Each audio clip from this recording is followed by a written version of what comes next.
네, 안녕하십니까. 스부뱅TV의 변형입니다. 법인을 갖다 운영하시는 대표님이 주주 자체를 갖다가 자녀로 등재하는 시기가 어떤 시기가 가장 좋을까요?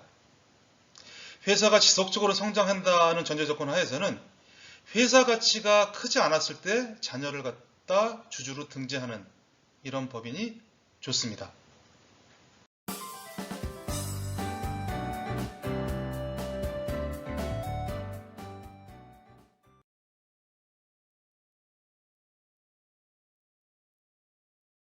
법인을 갖다 처음 설립할 때 여러 가지 결정을 갖다 해야 되는 부분이 있는데 그 중에서 대표는 주주 구성을 갖다 어떻게 하느냐가 더 중요합니다.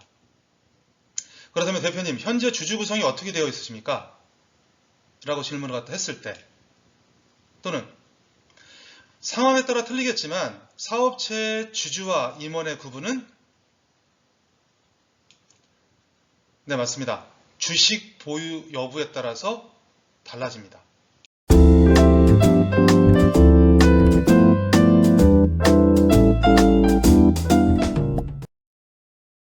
네, 저는 법인 설립 시, 이런 상담 시에 확고한 기준이 있습니다. 자녀를 갖다 처음부터 주주로 구성을 갖다 하라고 저는 합니다. 그 이유가 분명히 있습니다. 어떤 법인이 그럼 처음부터 자녀를 갖다 주주로 구성을 갖다 해야 될까? 그 기준은 제 기준으로 봤을 때 딱 두 가지입니다.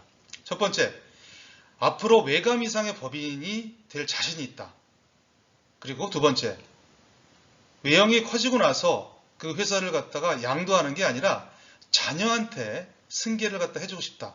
이런 법인 대표님들은 무조건 처음부터 법인 설립 시나 회사 가치가 크게 되지 않았을 때 그 전에 자녀를 주주로 등재시키는 것이 저는 맞다고 생각을 합니다. 주주를 갖다 타인으로 하는 경우가 있습니다. 이런 경우 같은 경우는 크게 한 세 분류로 나눠지는데요. 한번 볼까요? 네, 어떤 자본에 대한 그 투자를 갖다 했을 때 외부에서 투자하는 경우가 첫 번째 케이스고요. 또 외부 투자 두 번째 케이스가 있고요. 그리고 마지막으로 명의신탁, 많이 들어보셨을 겁니다. 이런 경우에 대해 세 가지 경우가 있는데 여기에 따라서는 또 장단점이 있습니다. 외부 투자, 어떤 주주가 타인이 들어왔는데 지인이다. 근데 아이템이 좋고 이런 부분 때문에 투자하는 경우가 있을 수가 있겠죠. 실질적으로 투자를 갖다 하는 경우고요. 향후에 회사가 좀 요양이 커졌을 때 뭐 이 부분을 갖다 회수나 이런 부분을 쓸 때 문제 소지가 있을 수도 있고요. 뭐 잘 운영될 수도 있다는 생각이 또 있고요.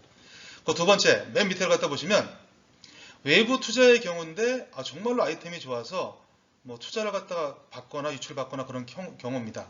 뭐 창투회사나 기타 등등의 어떤 외부 어떤 기관의 어떤 투자를 갖다 받는 경우인데 자금 조달의 어떤 편한 부분은 있지만 이 제약이 상당히 많은 경우를 갖다 많이 봅니다. 그래서 지금 자금이 없는 경우에 아이템을 있고 이런 대표님들이 이런 투자를 갖다 많이 하는 경우도 보게 되는데 이게 외형이 많이 커졌을 때는 의사결정에 대한 부분이 상당히 어렵고 이 부분이 경우에 따라서는 창투회사로 넘어가는 경우도 많이 봐왔기도 합니다. 오늘은 이 중에서 명의신탁 관련된 부분을 말씀을 드리고자 합니다. 주식을 타인으로 하는 경우, 가족이 아닌 타인으로 하는 경우에 대부분의 대표님들은 명의신탁을 갖다가 해 놓습니다. 그런데 실질적으로 돈 들어가는 부분은 대표님의 돈인데 친한 지인이나 이런 부분으로 주식을 갖다가 일정 부분을 갖다 넣어놓고 있습니다. 막상 물어보면요, 아무 이유가 없어요. 근데 조금 아시는 분들은 이것 때문에 그래요. 특수관계인 관련되고 지분이 50%를 갖다 넘게 되면은 그때도 말씀드렸던 것처럼 과점주주가 되고 또 2차 납세 의무에 대한 부분을 갖다 피하기 위해서 가족 이외의 사람을 주주로 넣었다고 말씀을 갖다 합니다. 근데 기본적으로 뭐 피하려고 하다가 뭐에 더 데미지가 더 큰 것처럼 이 명의신탁을 갖다 잘못했을 때 이 부분에 대한 데미지는 상당히 클 수가 있습니다.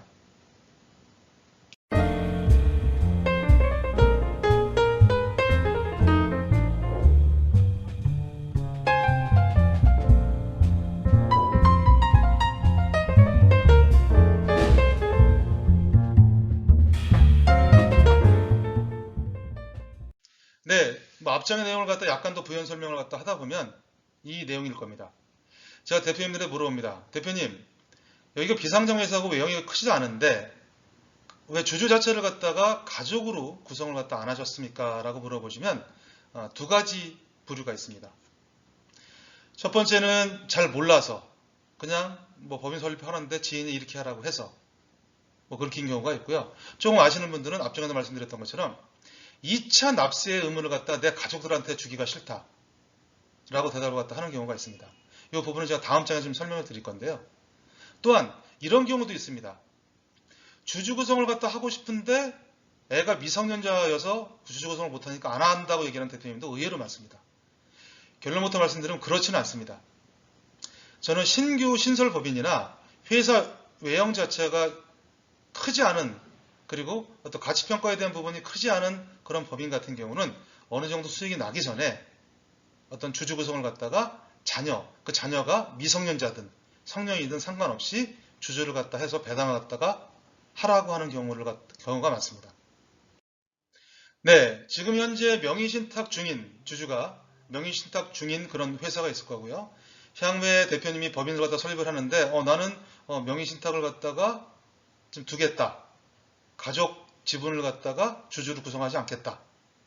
이런 대표님들은 이 내용도 한번 참고해서 보시면서 의사결정을 하는 것 또한 나쁘지 않을 거라는 생각이 듭니다. 즉, 나는 명의신탁이 낫다. 향후에 과점주주로 인해서 2차 납세 의무나 간주취득세를 갖다 가족한테 떠넘기는 것보다는 명의신탁이 낫다고 생각하시는 대표님들은 이런 경우를 한번 보세요. 예를 들어서 법인의 재산으로 세금 납부가 어려운 경우 그 부족세액에 대한 2차 납세 의무를 과점주주가 지게 된다. 즉 이런 경우는 가족이 50% 이상 초과되는 부분에 대해서 특수관계인이 주주가 되는 경우가 있죠. 즉 이런 경우를 과점주주라고 하는데, 과점주주는 이처럼 보유주식 또는 지분이 50%를 갖다 초과하게 되면 간주취득세, 제가 전 시간에도 말씀드렸죠. 법인 명의로 부동산을 갖다가 취득하게 될 때 추가로 더 내야 되는 취득세는 물론이고 2차 납세 의무까지 지게 됩니다.